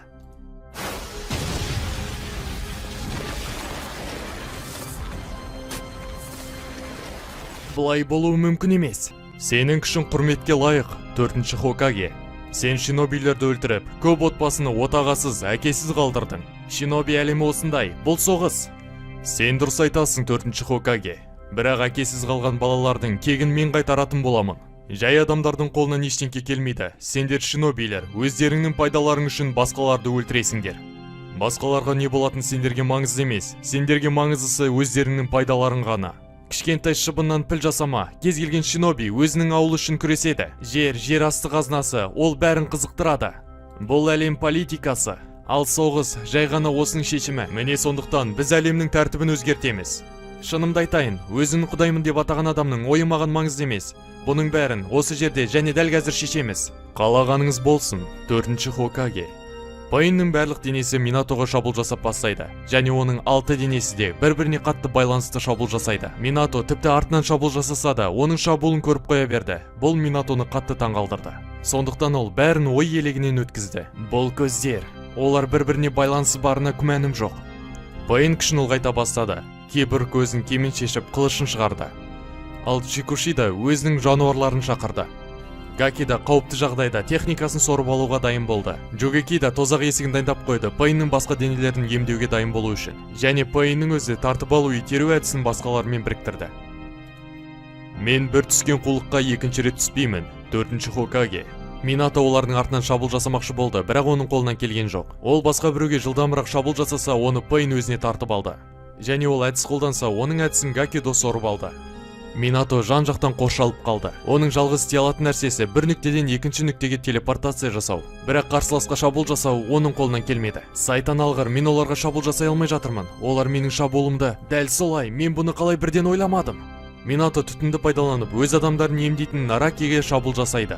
Бірақ Минато шабуыл жасап үлгермей жатып, Пейн түтіндегі барлық затты өзіне тартып алады. Кейбірі көзін қылышымен оны күтіп тұрды. Әрине Минато телепортация жасап бұл шабуылдан қашып кетеді. Бірақ шақырылған жануарлар оған шабуыл жасады. Қашанға дейін шыдайды екенсің, 4-ші. Минатоға тек шақырылған жануарлар кедергі еткен жоқ. Оған Пейннің денелері де қайта-қайта шабуыл жасай берді. Минатоға көптеген шабуылдар жасалды. Ал чакра болса бара-бара азая берді. Әскери капсулада оған қатты көмектескен жоқ. Төбелес дәл солай жалғаса берді. Тіпті Минато Акацки адамдарына қарай телепортация жасаса да жағдай өзгермейді. Себебі ол жерде оны Акацки адамдары күтіп тұр. Жағдай өте ауыр. Минато қатты әбіржіп кетті. Оның чакрасы бітті. Ал қарсылас әлі әлсіреген жоқ. Оны жай ғана күтіп тұр. Екеуміз шайқасты бастағалы бері, сен бірде-бір рет қателескен жоқсың. Және керемет шайқасып, қарсыластың күшін бағалай білесің. Бірақ қанша тырыссаң да, жай адамның күші Құдайдың күшіне тең келмейді. Менің басқа амалым жоқ. Сенің әрдайым жоспарың бар екенін түсінді. Қазір сенің көшірмен күнайыңды алып алысқа кетіп бара жатқан болар. Бірақ кетпестен бұрын мынаны біліп ал. Біз ешқашан тоқтамаймыз. Және ана Арачимару сілімтікке айта бар. Бізді сатып кетудің керегі жоқ еді. Мен оны міндетті түрде тауып аламын. Біз әлі кездесеміз, Пейн. Мен сендерді қалай болса да тоқтатамын. Минато соғыс алаңынан телепорт жасап жоғалып кетті. Сайтан алғыр. Олардың саны тым көп болды. 4-ші Хокаге шашағынан құлады. Ол тым көп чакрамен күш жұмсады. Обито пайынға келді. Қайда ол? Ол қашып кетті. Оны қуып жететінімізге күмәнім бар. Біз оған кетуге жол бермеуіміз керек. Егер ол Канохаға барып біз жайлы айтатын болса, бұл біздің атағымызды шығарады. Акацки 4-ші Хокагені жеңді. Әлемнің бәрі біз жайлы білетін болады. Бұның ешқандай зияны жоқ деп ойлаймын. Бірақ өкінішке орай бәрі пайын ойлағандай болған жоқ. Минато ешқайда барған жоқ, себебі бұндай қауіпті адамдардан бірден құтылу керек екенін білді. Бірақ шайқастың нәтижесі алдыңғы соғыста белгілі болды. Олардың бәрімен бірдей шайқасып, Минато бұл шайқасты жеңе алмайды. Міне сондықтан ол күтті. Ол өзінің еліне қайтып барып, не болып жатқанын білгісі келді. Бірақ ол ауылына келген сәтте Каноханың өзгеріп кеткенін байқады. Минато бірінші кезекте 3-ші Хокагемен кездеседі. Қағаз толтырып отырған 3-ші Хокаге Минатоны көрген кезде таңырқап қалады. Олмен сөйлесіп, ол өзінің болашаққа түскенін біледі. Және ол өлгеннен кейін не болғанын да естиді. Хирузон оған Итачидан хат күтуін айтады. Минато бірден оның Каноханың тыңшысы екенін біледі. Және ауылын құтқару үшін руын өлтіргенін естіп, Минато қатты әбіржіп кетеді. Минато Какашимен кездесемін деп шешеді. Минато тек Какашиға бар сырын айта алатынын түсінді. Әрине 4-ші Хокаге басқалар танып қоймас үшін бетіне бетперде киді. Минато Какашидің үйіне бара жатқан жолда бір балаға бұзықтығы үшін ұрсып жатқанын көреді. Минато оған мән бермеді, бірақ айтылып жатқан өсектен кейін тағы Наруто бірдеңке бүлдірген. Ол ешқашан түзелмейді. Бұл түлкіні теуіп ауылдан қуып жіберу керек. Минато өзінің ашуын әрең ұстады. Қандай адал, мейірімді жан болсаң да, бұндай жағдайда ашуға ерік бересің. Ол дүкен иесіне жақындап, баланы жіберіп, оны кешіруін сұрады. Дүкен иесі оның шиноби екенін көріп, оған қарсыласпай оның өтінішін орындады. Сосын Наруто: «Рахмет ағатай, сіз маған көмектестіңіз». «Оқасы жоқ, Наруто, айтшы, сен неге бұзақылық жасадың?» «Мен ештеңке істеген жоқпын. Маған жай ғана бетперде ұнап қалды». «Сен өтірік алдап тұрған жоқсың ба? Саған жайдан жай ұрысса дегенге сенбеймін». «Мен шын айтамын, мені ешкім байқамайды және маған жай ғана ұрсады. Менімен ешкімнің араласқысы келмейді». «Онда мен сенің досың болайын. Менің есімім Минато. Сенмен танысқаныма қуаныштымын, Наруто». Наруто жарқын күлді. Ол өзіне дос тапқанына қатты қуанды. Ол екеуі достасып, көлден аулаған балықты бірге пісіріп жеді. Және неге бәрі Нарутоны жек көретіні жайлы сөйлесті. «Білесің бе, Наруто, бұл өмір өте қатал. Әсіресе әке-шешесіз қалған балаларға. Сен бұлмен күресуің керек және адамдарды мойындат, сонда ғана сен құрметке ие боласың». «Бірақ мен бұны қалай істеу керек екенін білмеймін». Ойлап таптым. Сен Хокаге бол. Сен Хокаге болсаң, бәрі сені жақсы көреді. Мен ана ата сияқты Хокаге болсам, бәрі мені құрметтейді ғой. Жоқ, егер сен Хокаге болсаң, құрметке еленесің деген сөз емес, бәрі керісінше. Егер де сен басқалардың үмітін ақтап, олардың алдында құрметке бөленсең, сол кезде сен Хокаге боласың. Наруто өз әкесін үн-түнсіз тыңдады. Хокаге өз ауылын кез келген жамандықтан қорғауы тиіс. Ол сол ауылдың әрбір тұрғынына жауап береді. Оларға қамқор болуы тиіс. Бірақ ана ата бөлмесінде отырып қағаз ақтарып отырады. Білесің бе, бұл басшының міндеттерінің бірі. Бірақ білесің бе, Хирузен ауыл тұрғындарының құрметіне лайық адам. Ол ауыл үшін тоқтамай қызмет еткен үшін оны бәрі жақсы көреді. Сен де солай істе, Наруто. Өзіңді жаттықтыр, оқы және берілме. Сол кезде мен сенімдімін, бәрі сені жақсы көреді. Наруто Минатоның сөздерін естіп, өзіне рух жинап алды, ал көздерінен от шығып тұрды. Минато оған қарап қатты қуанды. Минатоның ішінде көптеген эмоциялар болды, себебі ол баласының қандай қиындықтан өту керек екенін біледі. «Онда болды, шешілді. Мен міндетті түрде Хокаге боламын». Минато оған күлімдеп қарап былай деп айтты: «Бұны естігеніме қуаныштымын, Наруто. Енді екеуміздің қоштасуымыз керек. Сен төсегіңе барып ұйықта. Біз екеуміз тағы көрсеміз ғой, иә, Минато?» «Кешір, Наруто. Мен өте ұзақ тапсырмаға кетіп бара жатырмын».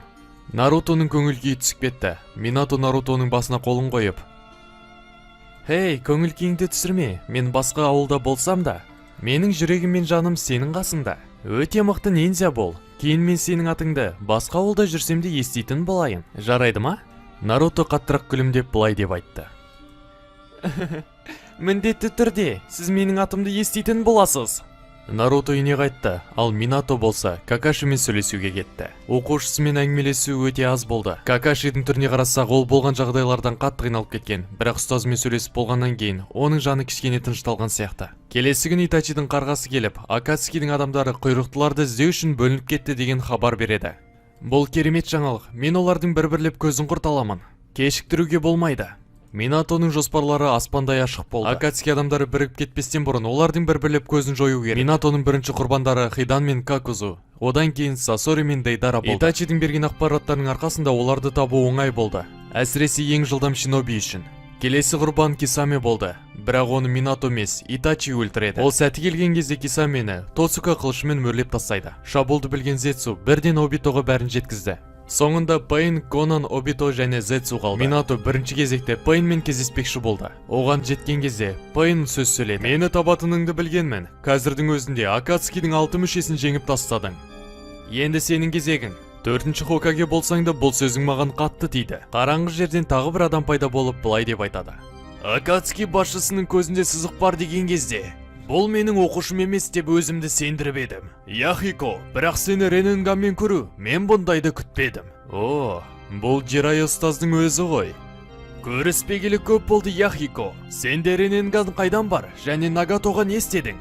Сенің алдыңда ақталуға міндетті емеспін, Жирая ұстаз. Егер сізге солай ыңғайлы болса, Яхиконың артынан тағы 5 дене пайда болады, және Жирая Шикишуданы Нагато деп ойлап қалады. Сендер қатты өзгеріп кетіпсіңдер. Өткенді ұмытайық, ұстаз. Бұндай жағдайда сендер жай ғана беріліп бізбен барасыңдар, немесе біз сендерді талқандаймыз. Нагато олардың сұрақтарына жауап бермей, Минато мен Жираяға шабуыл жасады. Конан да шайқасқа кірісіп кетті.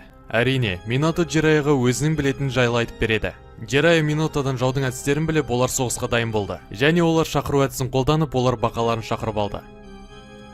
Және оларға Фугасаку мен Шима көмектесті, олардың арқасында режим отшельника әдісінде ұзағырақ шыдай алды. Бұл төбелес ұзаққа созылса да, бірақ кім жеңетіні белгілі болды. Минато мен Жирая Нагатоның құпияларын ашып алды. Олар оның әдістерін қалай жұмыс жасайтынын біліп алып, еш қиындықсыз шайқасты. Нагато тұтқын болып берілгенше соңына дейін шайқасуды жөн көрді. Жирая мен Минато оны көндірмекші болды, бірақ олардың қолдарынан келген жоқ. Конан не істерін білмеді, бірақ Жирая Конанның өлуіне жол бермеді. Жирая Нагатоның денесімен Конанды алып ауылға қайтып оралды. Итачи да ауылға қайтып оралды. Ол жаңадан тапсырма алды. Жираяның миссиясына көмектесу керек. Тек хабарсыз жоғалып кеткен Зетсу мен Обито. Оларды қанша іздесең де таппайсың. Минато өз вақытына қайтып оралды. Ол қалай келді, солай қайта оралды. Бұл әдіс Хирайшин әдісіне ұқсады, бірақ уақыт кеңістігі қатты өзгереді. Минато өзінің қайтып оралғанын біліп, 9 құйрықты түлкіге қарай атылады. Осылайша бұл оқиға аяқталады. Егер Нарутоның тағы да осындай сюжеттерін қаласаңыздар, комментарийға жазып лайк баса кетіңіздер. Сіздермен болған ЖБ арнасы.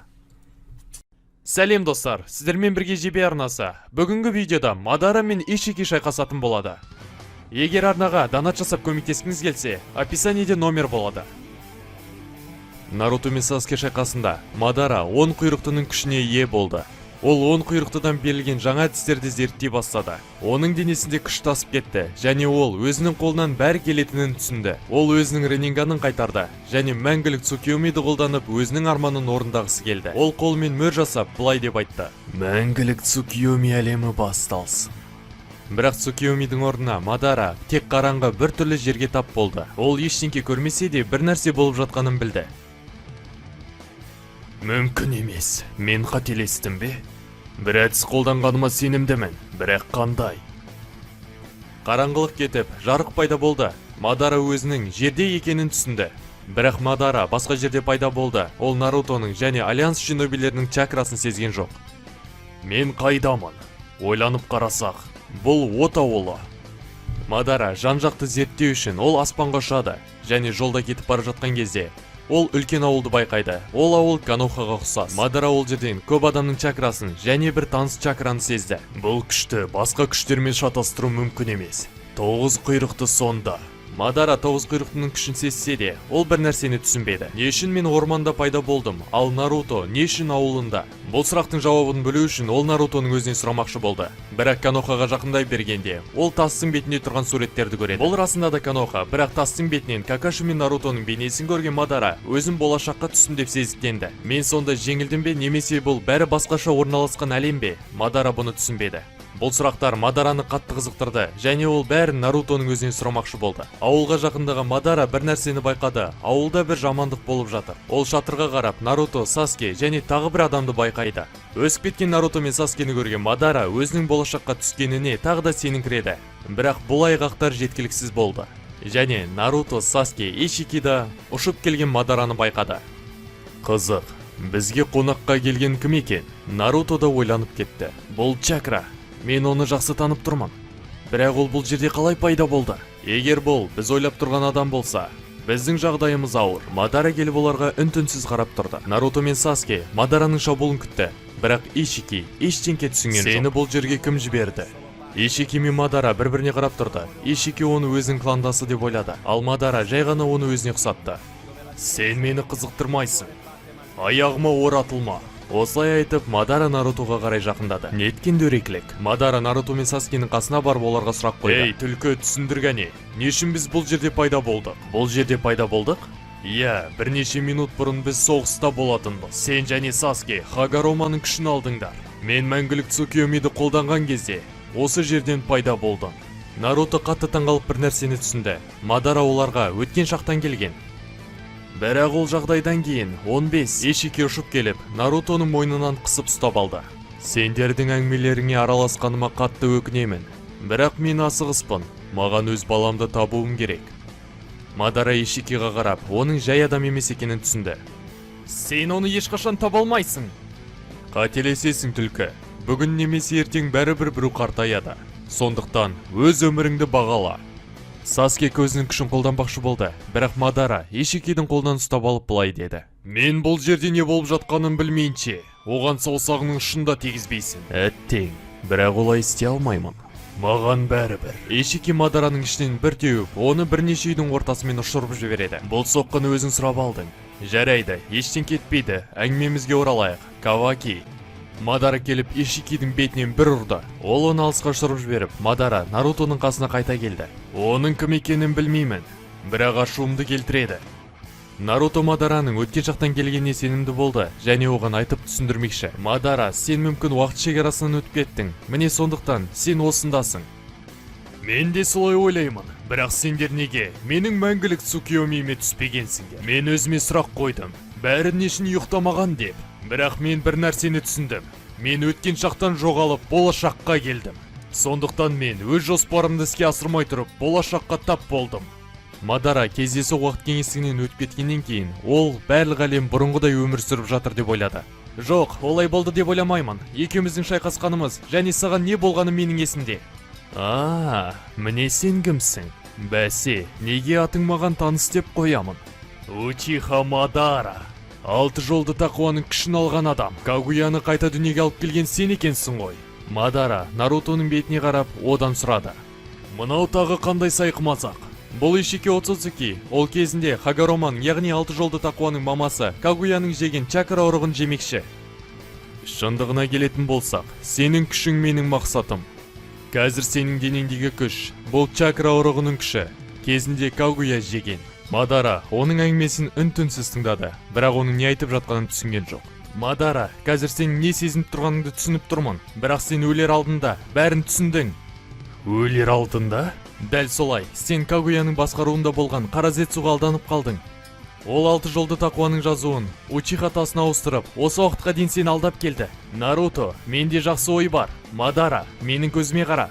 Саске өзінің күшін қолданып, Мадараға 4-ші дүниежүзілік соғыста не болғанын көрсетті. Өзінің болашағында не болған көрген Мадара оған қатты сеніңкіреген жоқ. Бұның өтірік емес екеніне қалай сенемін? Сенің алдыңда тұрған Ишикидің өзі Кагуяның атын атады. Сендер менің ашуыма тие бастадыңдар. Сенің уақытың өтіп кеткен, көзімнен құры. Маған бастаған ісімді аяқтауға кедергі етпе. Мадара Нарутоның бетіне қарап сұрақ қойды. Оған сендерден не керек?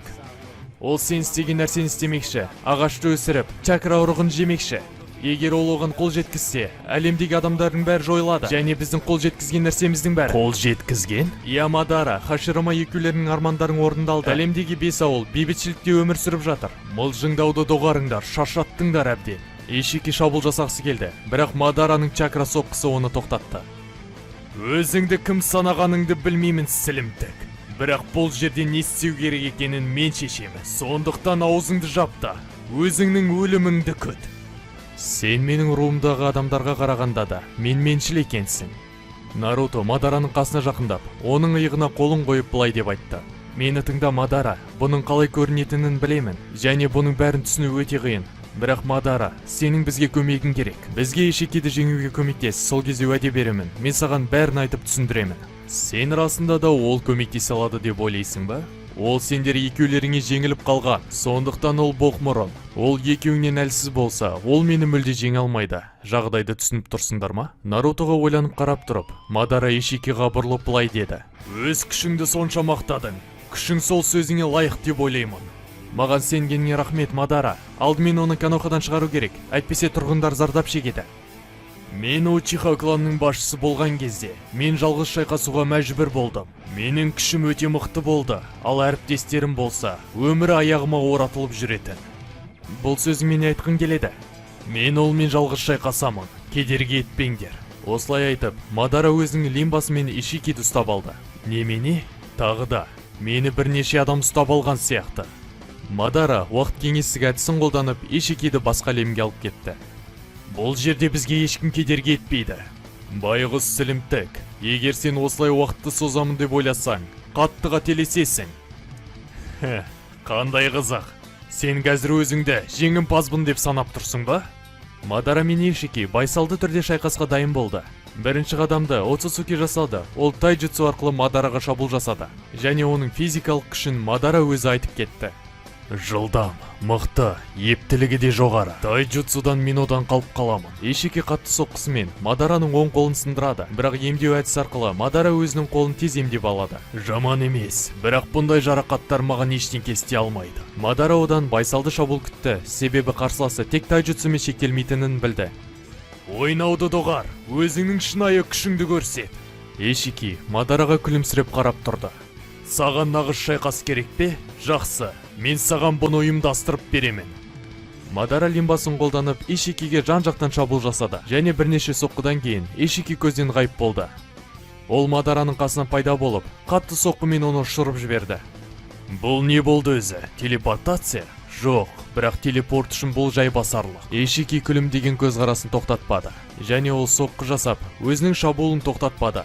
Мадара оның қалай көзден ғайып болып жатқанын түсінген жоқ. Мадараға лимба қатты көмектескен жоқ, себебі ғайып болып жатқан затқа лимбаның ешқандай көмегі болмады. Сосын Ишики өзінің темірін қолданды.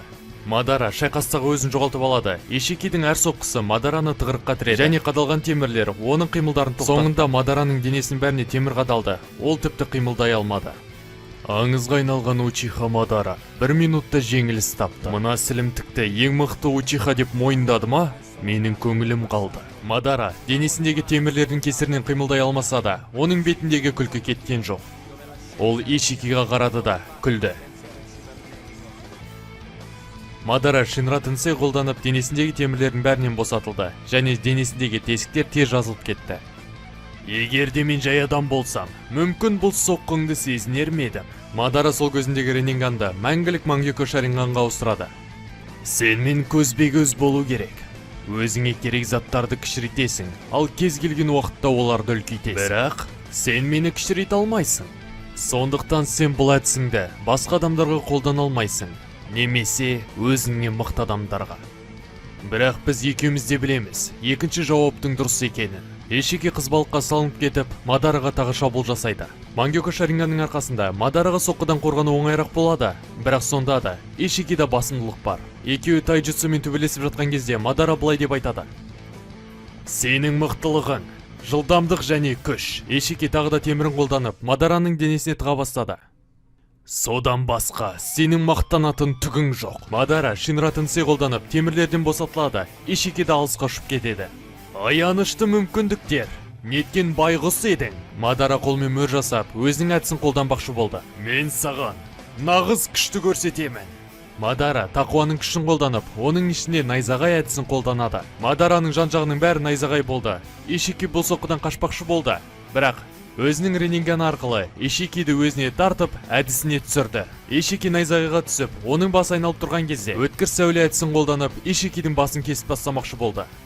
Бірақ Оцусуки өзінің ептілігін көрсетіп, өзін кішірейтіп жіберіп үлгерді. Қорғанып болған Ишики шабуыл жасағысы келді.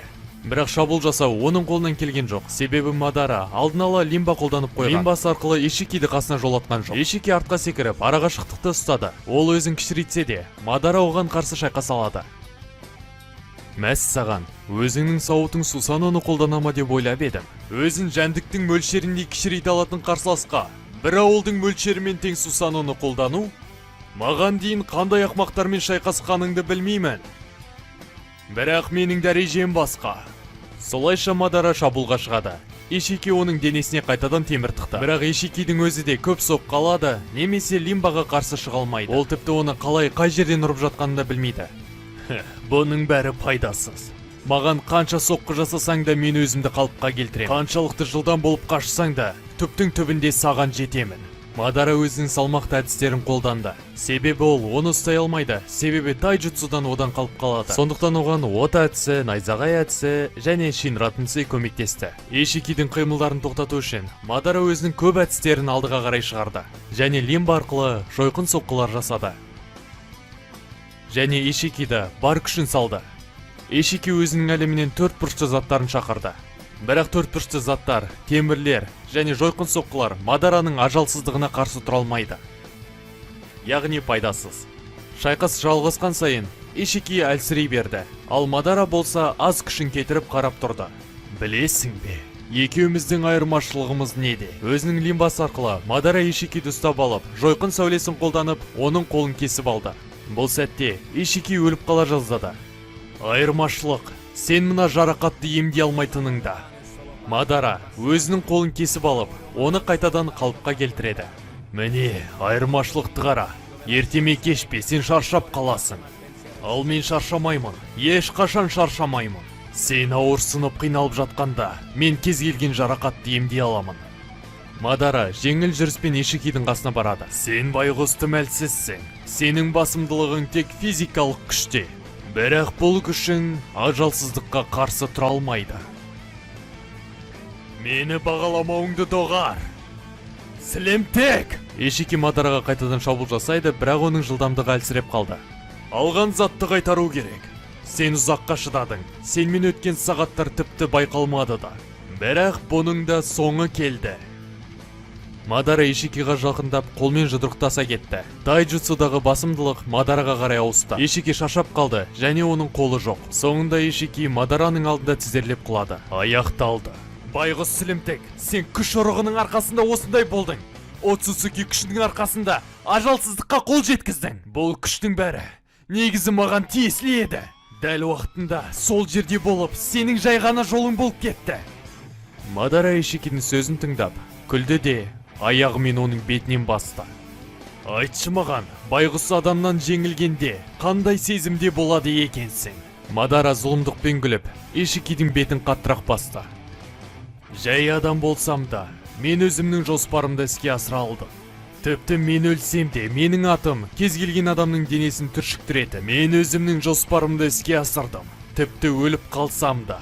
Ишики қимылдай алмай қалды, себебі оның денесінде чакра жоқ. Бұл біздің күш, Оцуцуки кланның күші. Онда маған айтшы, ол күшке неге сен емес, мен қол жеткіздім. Ишики бар күшін салып, оның аяғын бетінен алғысы келді. Дұрыс, Оцуцуки, мен саған қарағанда мықтырақпын. Және саған қарағанда мен бұл әлемде көп нәрсеге қол жеткіздім. Мадара оның бетінен аяғын алып, оны өлтірмекші болды. Өлер алдын бір нәрсені біл, сені жеңген жай ғана адам. Туылған кезінде орман шошқасынан да әлсіз болған жай ғана адам. Өлер кезде өкініштен ішің ашып өлсін. Мадара өзінің жойқын сәулесі арқылы Ишикидің басын кесіп тастады. Бірақ оның бетінде ешқандай күлкі болған жоқ, себебі ол өзі қаламаған жерде пайда болды. Оны уайымдатқаны соғыс пен өлім арасында өскен екі достың арманы орындалды ма? Мадара Нарутоға қайтып оралған жоқ. Одан кейін оны ешкім көрмеді. Ол өз көзімен соғыссыз, бейбіт әлемді көргісі келді. Ол әлемді аралап, болашақтағы адамдардың қалай өмір сүретінін, қалай тұратындарын бәрін көріп зерттеді. Ол әр ауылдың басшыларын көріп, әлемде соғыстың жоқ екеніне көзі жетті. Осымен оқиға аяқталды. Ары қарай біз Мадарамен не болғанын білмейміз. Ол бәлкім әлі әлемді аралап жүр. Немесе ол өз уақытына оралып, сол уақыттағы адамдарға болашақта не болғанын айтып берген шығар. Оны ешкім білмейді. Осымен видео аяқталды. Егер сіздерге ұнаған болса, тіркеліп, лайк басып, комментарияға жаза кетіңіздер. Егер керемет қолдау болатын болса, біз алдыда тағы да Нарутоның сюжеттерін шығаратын боламыз.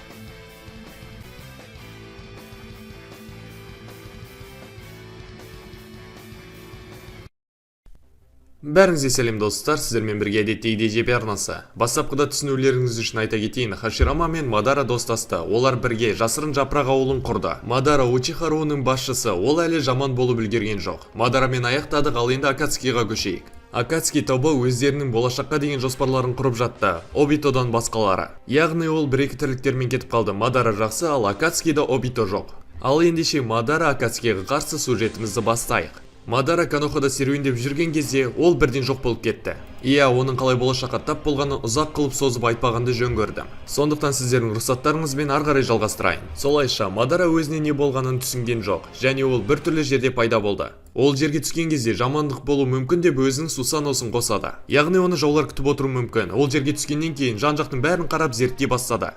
Сырттан қарасам, бұл жасырын жапырақ ауылы сияқты. Содан соң Мадара ағаштың үстіне секіріп жан-жақты қарай бастады.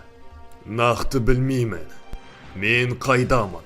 Мадараның қасында Акацкидің апанының бірі болды, және олар біреудің келгенін байқады. Өте мықты біреудің келгенін. Олар бейтаныс қонақтың кім екенін көру үшін сыртқа шықты. Мадара оларды байқап бірден шаринганын қосты. Оның көзін көрген кезде Акацки адамдары таң қалды, және Мадараны көргеннен кейін кейбіреулер оны танымады, ал кейбіреулер оны көріп қатты таң қалды. Бұл көздер. Ол Учиха руының адамы, бірақ мен оны Канохадан ешқашан көрмедім. Пайн Мадараға қарап былай айтты: "Сен кімсің, бейтаныс адам?" "Мен Учиха Мадара, жасырын жапырақ ауылының тұрғыны." Пайн Итачи Конан бұны естіген кезде қатты таң қалды. "Не деп сандырақтап тұрсың? Учиха Мадара біраз жылдар бұрын қаза болды." "Бұл сандырақ болып көрінетін шығар, бірақ бұл Мадараның өзі. Шашы, чакрасы, дауысы бәрі келіп тұр." "Біраз жылдар бұрын қаза болдым? Сонда мен болашаққа түсіп кеттім ғой, қызық екен." "Менің жолым болды. Ұлы Жашинаға құрбан іздеп жүрген едім, алдымнан шықты." "Сенің Жашинаңа күте тұруға тура келеді, Хидан." Не үшін күте тұру керек?"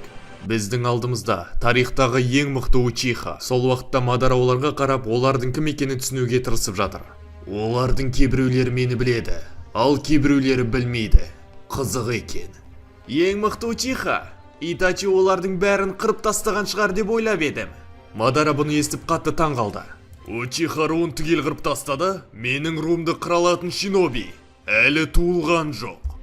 "Сенің не үшін шашың ұзын? Қатындарға ұқсағың келіп жүр ме?" "Ал сенің неге тілің ұзын? Шалғыңмен емес, тіліңмен шөп орып жүрсің бе?" Ешек, дух жұтып алғансың ба? Кәне, менің алдыма кел де осыны қайтала." "Сабыр сақта, Хидан." Мадара әрқайсының бетіне қарап оларды зерттеп шығады, және олардың маңдайындағы таңбаларының сызылғанын көреді. Сызылған таңбаларына қарап, олардың ауылдарын сатып кеткендерін түсінеді. Яғни олар қашқындар мен сатқындар. Мадараны тағы бір зат мазалады: Пайнның көзіндегі Рененган. "Күмәнім жоқ, бұл Рененган. Жаңбыр ауылының шинобинде бұл көздер не істеп жүр?" Учиха руының қырылып қалғаны Мадараны әлі уайымдатып тұр. Ол Итачиға қарап, оның Учиха екенін түсінді. "Итачи деген сен сияқтысың. Мен сенен шаринганды сезіп тұрмын." "Иә, мен Учиха руынанмын. Мен қайда екенімді және сендердің кім екендеріңді білмеймін. Бірақ сызылған таңбаларыңа қарап түсінуге болады. Сендер сатқындарсыңдар. Сондықтан менімен бірге барасыңдар." Зетсу Мадараға қарап, өзі білетін Мадара емес екенін түсінді. Нағыз Мадараға өз руластары үшін бәрібір еді. Ол бірден Обитоны іздеуге шықты. Пайн Мадараға қарап былай айтады: "Мадара болсаң да, өзіңе көп алып тұрсың. Менімен бірге барасыңдар? Сілімтік, сенің шаруаң бітті." Осылай айтып, Хидан Мадараға шабуыл жасайды. Мадара тіпті қасында қимылдатпады. Ол Хиданның мойнын қысып ұстап алады. "Мына шабуылдарыңмен тышқанды да өлтіре алмайсың." Мадара осылай айтса да, ол босаңсымады. Ол әрқайсысына қарап тұрды, және Хиданның қимылдарына да. "Жылдамдығы өте төмен, арақашықтықты да сақтамайды, және ойланбай шабуыл жасайды. Егер бұл сілімтіктің қолынан келетін осы болса, одан қорқудың қажеті жоқ. Бірақ та, ол өзінің әдістерін көрсеткен жоқ, және соншалықты ақымақ болып шабуыл жасайды деп ойламаймын. Ол бір нәрсені жасыруда." Какузо оның сол жағынан пайда болып оған шабуыл жасамақшы болады, бірақ ең мықты Учиха одан қорғанып қалып, оның да мойнынан қысып ұстап алады. Қалған Акацки оның жылдамдығы мен күшіне таң қалады. "Мынау сәл жылдамырақ екен, бірақ алдыңғысына қарағанда айырмашылығы жоқ. Мен олардың шабуылдарынан шаринганды қолданбай қорғана аламын. Бұл жақсы." Мадара күлімсіреп Хидан мен Какузоға қарап былай айтады: "Осы ғана ма? Менің көңіл күйім түсіп кетті. Егер ары қарай осылай жалғасатын болса, бұл тым қызықсыз болады." Мадара іштей ойланды. Бірақ бұл да өз әдістерін қолданған жоқ. Қызық екен. Жеткілікті, оған қарсы асықпаудың қажеті жоқ. Сасори үстіндегі қуыршақты шешіп тастап 100 қуыршақ пен Казыкагені шақырады. Түсінікті, бұл қуыршақ басқарушы. Какузу қолын ұзартып Мадараның бетінен ұрады және солай өзін босатады. Хидан да босап шыққысы келеді, бірақ Мадара уақыт жоғалтпай екіншісінің мойнын қатты қысып, оның жүрегін тесіп тастайды. Солайша Хидан жерге құлайды. Біреуі дайын, енді сендер. Хидан байқатпай Мадараға шабуыл жасайды. Мадара оны өлтіргеніне қатты сенімді болады және бұған қатты таңғалады. Бірақ Мадара өте жылдам болғандықтан, ал Хидан ең баяу болғандықтан оның шабуылынан қорғанып үлгереді. Және оның ішінен теуіп, ішін тесіп тастайды. Мен оның жүрегін тесіп тастадым. Ол не үшін әлі тірі? Хидан маған енді жаңадан жүрек керек деп қатты айғайлап жатты. Мадара бұған қарап бір нәрсені түсінді. Ауырсынуды сезеді, бірақ өлмейді. Өте қызық. Пайн, біз не істейміз? Түсінікті емес пе? Біз оны өлтіруіміз керек. Сол уақытта Зетсу Обитоға бара жатыр бәрін айту үшін. Акацки, күштеріңді аямаңдар. Алдыларыңда ең мықты Учиха. Сасори өзін қуыршақтармен шабуыл жасайды, бірақ Мадараға қуыршақтарына бәрібір. Ол олармен билеп жүріп көзін жояды. Болашақ шинобилердің қолынан келетін осы ғана ма? Менің көңілім түсіп кетті.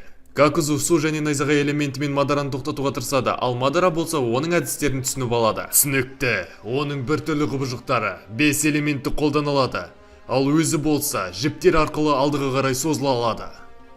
Кисаме Мадараға Самихадамен шабуыл жасайды. Мадара қорғаныс қойып үлгереді, бірақ денесінен чакра кетіп бар жатқанын сезеді. Сіз өте қызықты қарсылассыз, Мадара-сан.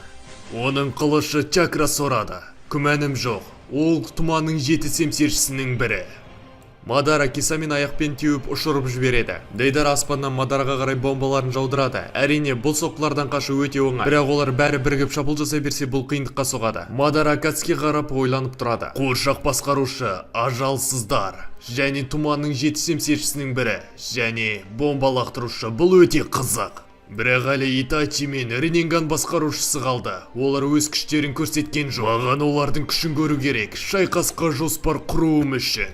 Мадара Пайнға шабуыл жасайды, себебі оған оның көздері қатты қызық. Бірақ Пайн Шинратын Сэй қолданып Мадараны ұшырып жібереді. Неткен мықты күш. Абай болуым керек. Мадара оған қайтадан шабуыл жасайды, және оның тағы Шинратын Сэй қолданғанын күтеді. Пайн тағы Шинратын Сэйді қолданған кезде Мадара артқа қарай секіреді, оның соққысынан қашу үшін. Пайнның шабуыл уақыты біткеннен кейін Мадара қайтадан шабуылға қарай ұшады. Дәл болжағанымдай, бұл әдісті қайтадан қолдану үшін уақыт керек. Қалыпқа келу үшін. Мадара Пайнға жетуіне сәл қалып еді, бірақ оны Итачи тоқтатады, оның қолынан теуіп. Итачи оның шабуылын тоқтатқанмен артқа қарай шегінбеді. Екеуі де шарингандарын қолданып жақын шайқаста шайқасып бастады. Бірақ Мадара жылдамырақ болып шығып, Итачидің ішінен теуіп, оны қабырғаға жабыстырып тастайды. Бірақ Итачи ешқандай жарақат алмады. Ауыр жарақат алмас үшін ол Сусаносымен қорғанып қалды. Түсінікті, сенде Мангёку шаринган бар. Акацкидің бәрі бірге жиналып алып оған шабуыл жасамақшы болды. Берілгенің дұрыс болады. Бәрімізді бірдей жеңе алмайсың. Олай менің күлкімді келтірме. Егер расында да солай ойласаң, саған нағыз күшімді көрсетемін. Мадара өте күшті жылдамдықпен Акацки адамдарына шабуыл жасайды. Кисаме қорғанысқа тұрып Самихадасын қолданады, бірақ Самихадасымен бірге бір теуіп оны ұшырып жібереді. Хидан оған шабуыл жасамақшы болады, бірақ Мадара оны тіпті менсінбейді де. Пайн Мадараны өзіне қарай тартып оны тоқтатады. Итереді және тартып алады.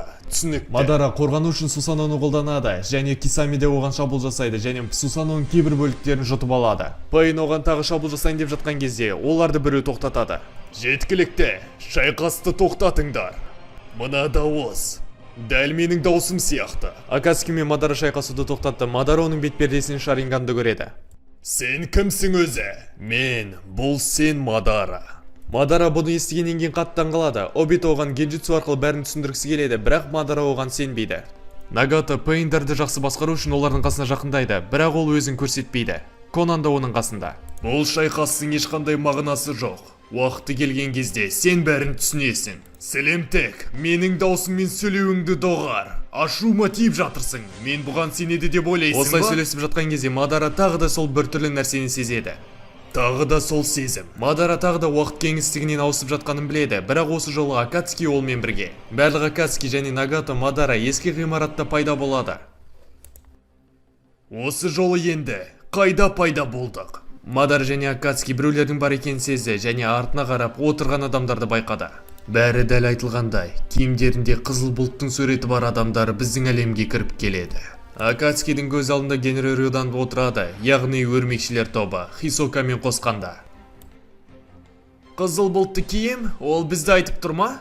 Бұның бәрін шеттен бір адам бақылап тұрды. Қызық, осы жолы не істейді екенсіңдер?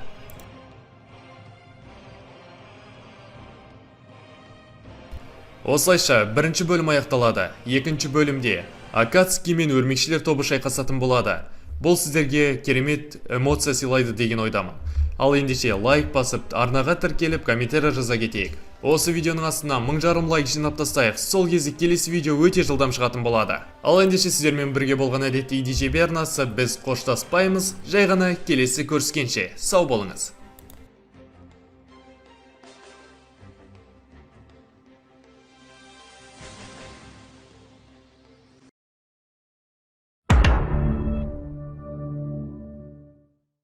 Бәріңізге сәлем достар, сіздермен бірге JB арнасы, және де бүгін біз сіздер көп сұраған және асыға күткен сюжеттеріңіз Мадара Хокаге болса не болар еді?